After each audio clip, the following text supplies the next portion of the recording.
Welcome AP World students. Today, this video is going to be short and, relatively short and sweet regarding the entirety of the Cold War. This will be a sort of crash course on what it is, how the stage was set, the different groups of people involved, the spread of communism, the effects of the Cold War itself, as well as the end, and it'll set the stage for the second part of Unit 8, which will be decolonization. So let's start with what was the Cold War. So, during World War II, we see that the United States and the Soviet Union, although ideological opposites, right? You have democracy and capitalism, free market capitalism in the West with the United States, and then in the East with the Soviet Union, you have a totalitarian communist state. On paper and in actuality, those two did not go well together. However, Germany was a common enemy between the two, and they were willing to put aside their ideological differences during World War II to fight Germany. So once Germany was defeated, though, they no longer had a need to work together, and their true feelings, between the United States and the Soviet Union came out. And so what we'll see happen is really when you think of the term Cold War, what we're talking about is a state of hostilities or disagreements and suspicion without any actual direct military conflict between the United States and the Soviet Union or the USSR between 1945 and 1991. So again, defeating Germany broke up that necessary alliance that prior to that point had been, honored and had occurred.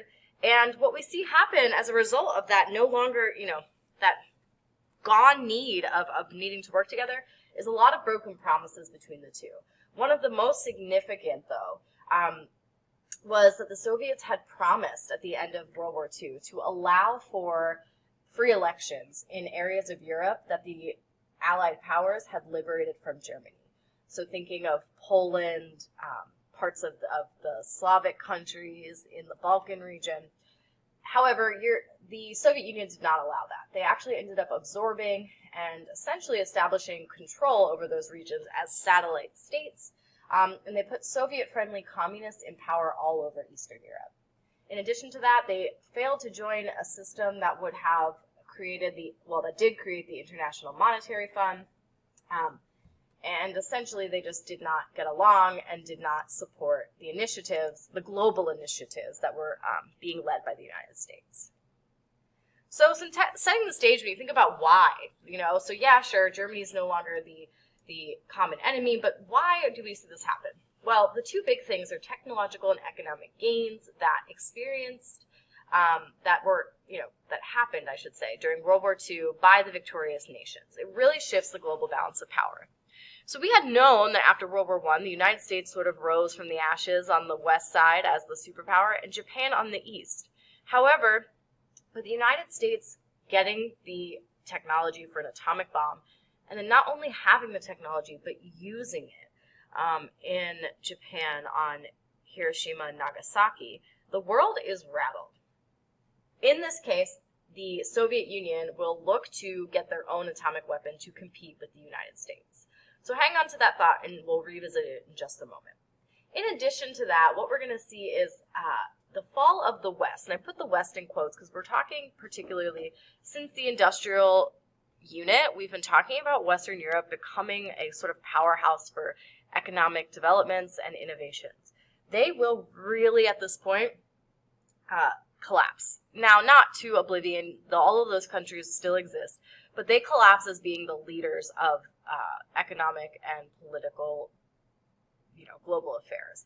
And the United States and the Soviet Union will take their place. So what that will lead to then is this intense competition, right? So this United States and the Soviet Union, the 50s,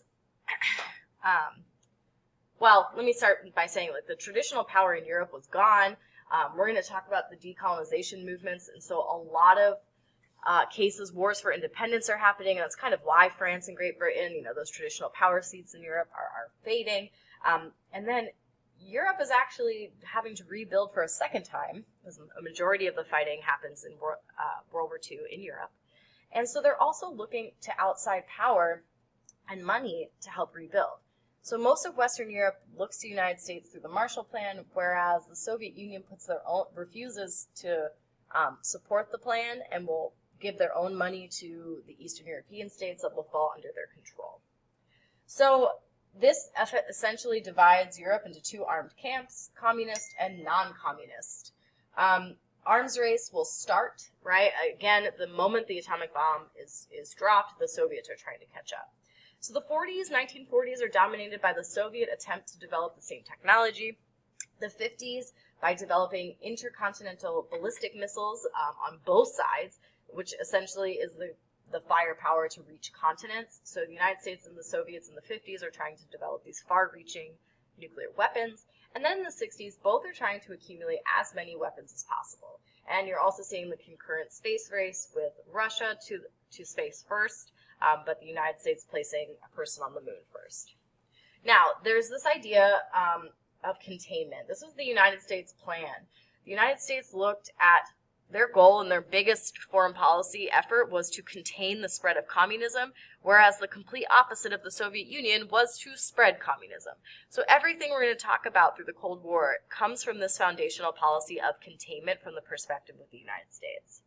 In addition, something else to think about, and it's what this graphic is referencing, there was this idea that both powers had the ability to destroy the others. This actually kept them in check. A misstep wouldn't just be millions of casualties. If you fired a nuclear weapon from the Soviet Union or the United States, the other would respond in turn, and that could literally lead to the end of the world as people knew it at that time. Doesn't mean nobody would be left, but an atomic war would be catastrophic. So this intensifies the importance of diplomacy rather than traditional warfare, and that really changes a lot of what's going to happen during this time frame.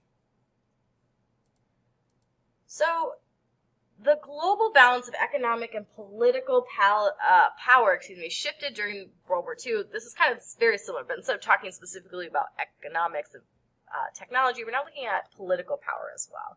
This rapidly evolves into the Cold War. We know that the democracy of the United States versus the authoritarian communist Soviet Union, they had ideological conflicts from the beginning. It's a power struggle between capitalism and communism across the globe. Communism was created by Karl Marx in response to unmitigated, unregulated capitalism. So they, at their heart and at their foundation, are not, in their fundamental forms. Raw forms of capitalism, raw forms of communism do not get along. Now, if you look at this image, you see no admittance by order, Joe. That is Joseph Stalin. And you see this is a cartoon of a peep under the Iron Curtain. That is Winston Churchill, his iconic cigar and hairstyle. The idea here is that life in communist countries was extremely insulated. Part of being a command communist economy, the Soviet Union will try to rapidly build up industrial complex. They will try to collectivize farming. And what ends up happening is there's no free market. So the state is deciding what products are being created or sold or produced. And so oftentimes it's very industrial. There was not a lot of consumerism. The Soviet Union was under, again, this Iron Curtain. You cannot see through iron. That's the idea. So life in communist countries was pretty guarded and just closed. And so you're going to see that not a lot of people have a sense of what's going on in the Soviet Union and vice versa. Now, we see that the world divides into these two camps. However, as expected, not everyone wants to fall into these new camps. So we're looking at groups and individuals, including this new non-aligned movement that opposed and promoted alternatives to the existing economic, political, and social orders that people found themselves in between the United States and the Soviet Union.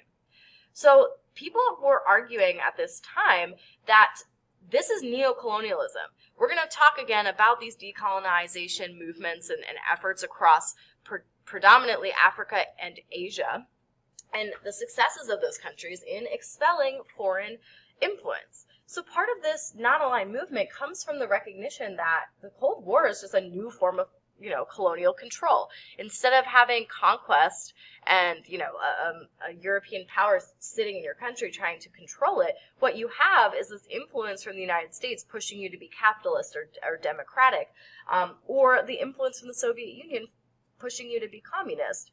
And the part of that is these countries who have been, fighting for independence, on and off independent, looking for self-determination, push back in the form of non-aligned movements. So it was founded in 1961.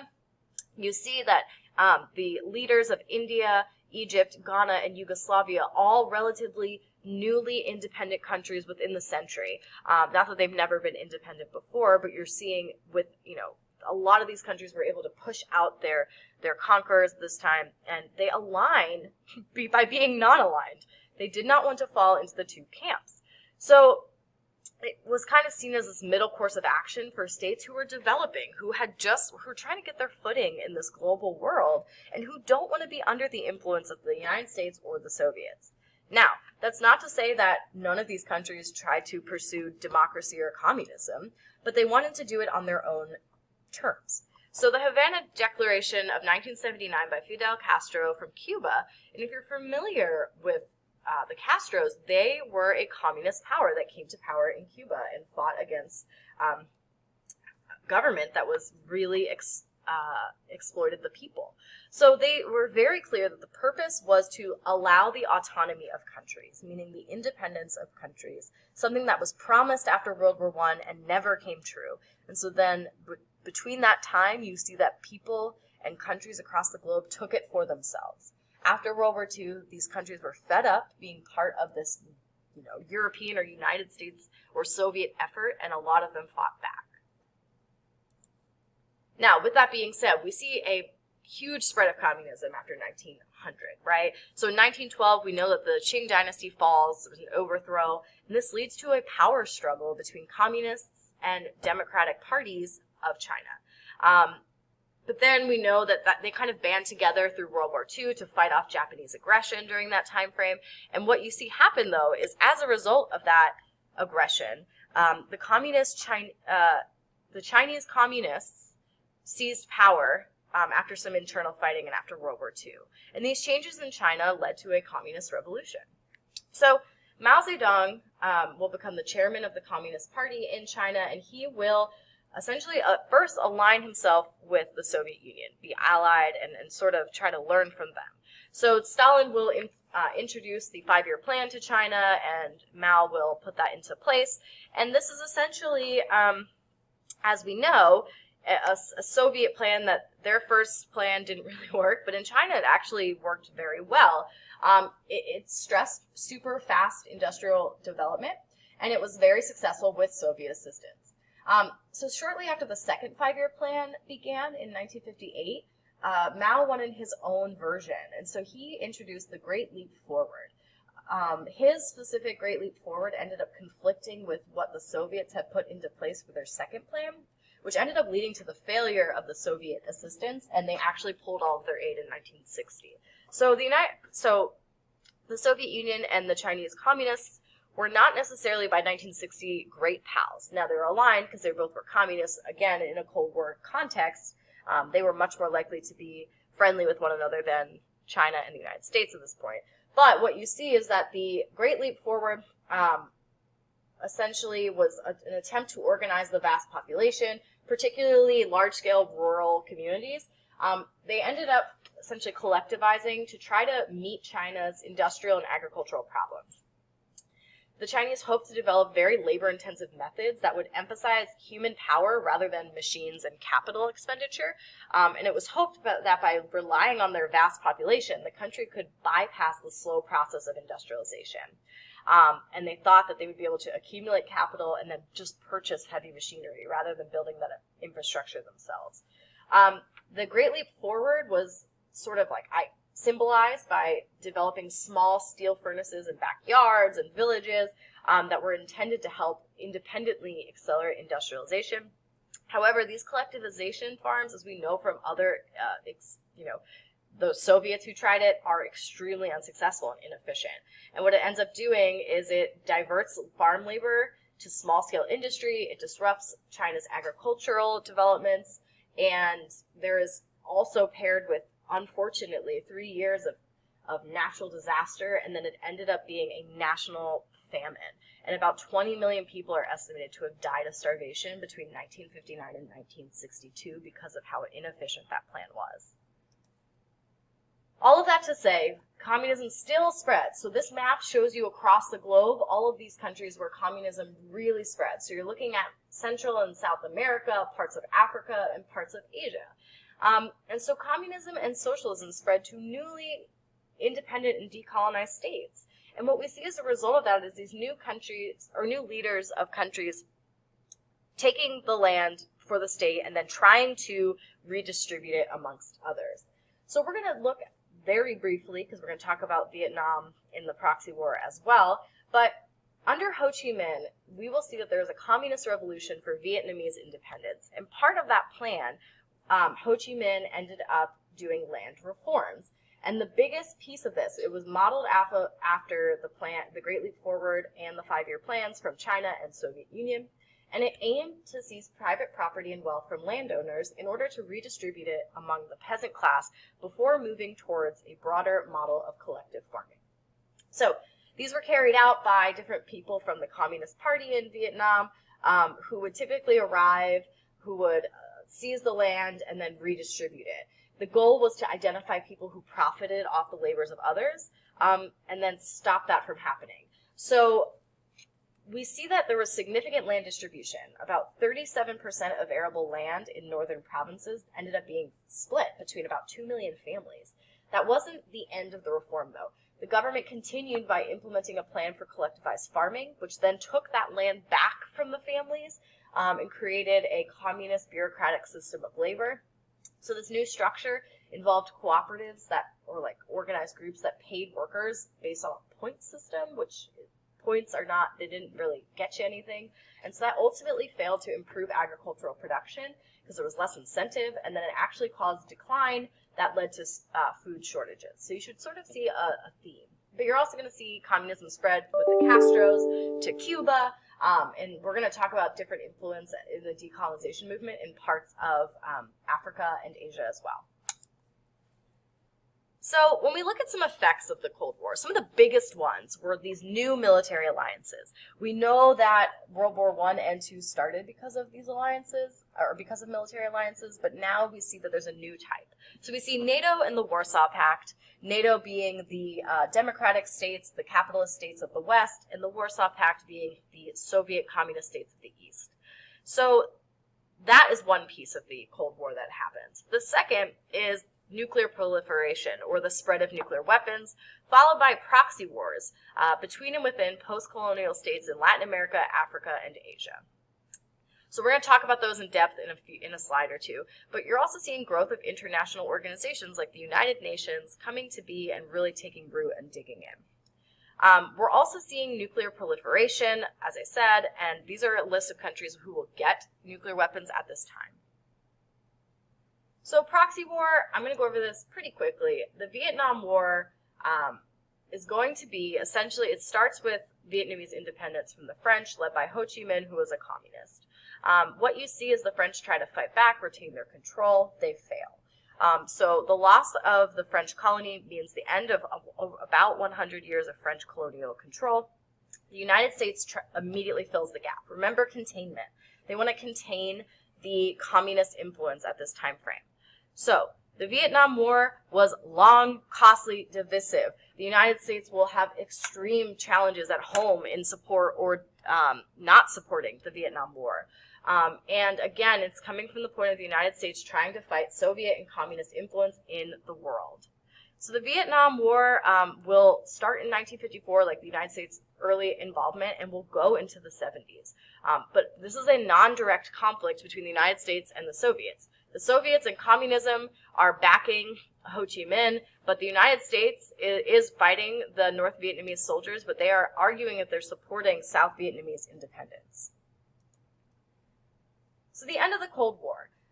You see that the United States continues to advance militarily and technologically, whereas the Soviet Union will stop a little bit. They will really falter because, again, a command economy means that the government is making decisions about what they're creating and when.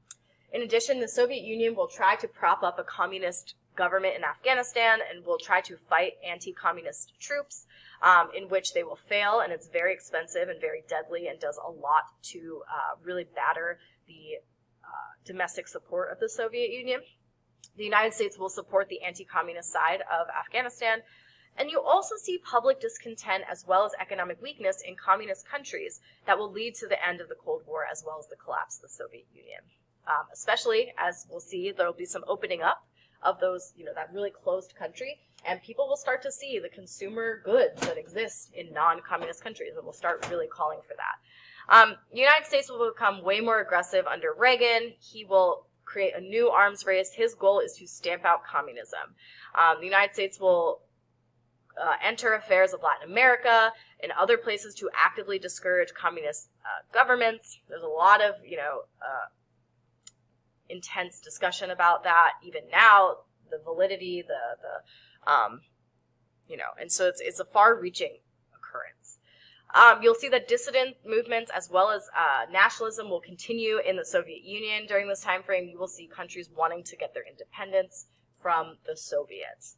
So the final piece here is that the leader of the Communist Party in the Soviet Union, Gorbachev, he will start forcing reforms. He will open up the country a bit. He will allow for free press, freedom of speech, protesting, these sort of ideals of democratic societies, but he will not give up communism. And so despite these attempts at reform, he refuses to, get rid of communism, though that will be the demands of his people. You can see in this image all of the different satellite states as the Soviet Union is sinking. All of these different countries will become on their own lifeboats. You have Estonia, Latvia, Kyrgyzstan, Tajikistan, Turkmenistan, Kazakhstan, Russia, right? Azerbaijan, Moldova, Uzbekistan, Armenia, Georgia, Ukraine, Belarus, Lithuania. All of these countries will assert independence, and what you see is the Soviets lose their control. You see that Eastern Europe will chip away, the Baltic states will chip away from the Soviet Union and become free. A coup is attempted to overthrow Gorbachev. It fails. However, that really does signal the end of the USSR. And with Ronald Reagan's famous Mr. Gorbachev tear down that Berlin Wall, you will see that the Soviet Union will be over symbolically in 1989, but formally in 1991. So as we continue our talk about decolonization, you will need this Cold War to be your context. Please let us know if you have any questions. Thank you for taking this 20 minutes to zip through the Cold War. If you have questions too or want more information, I encourage you to look it up, get more. But this is the basis of what you need for this AP exam. Thanks, everyone.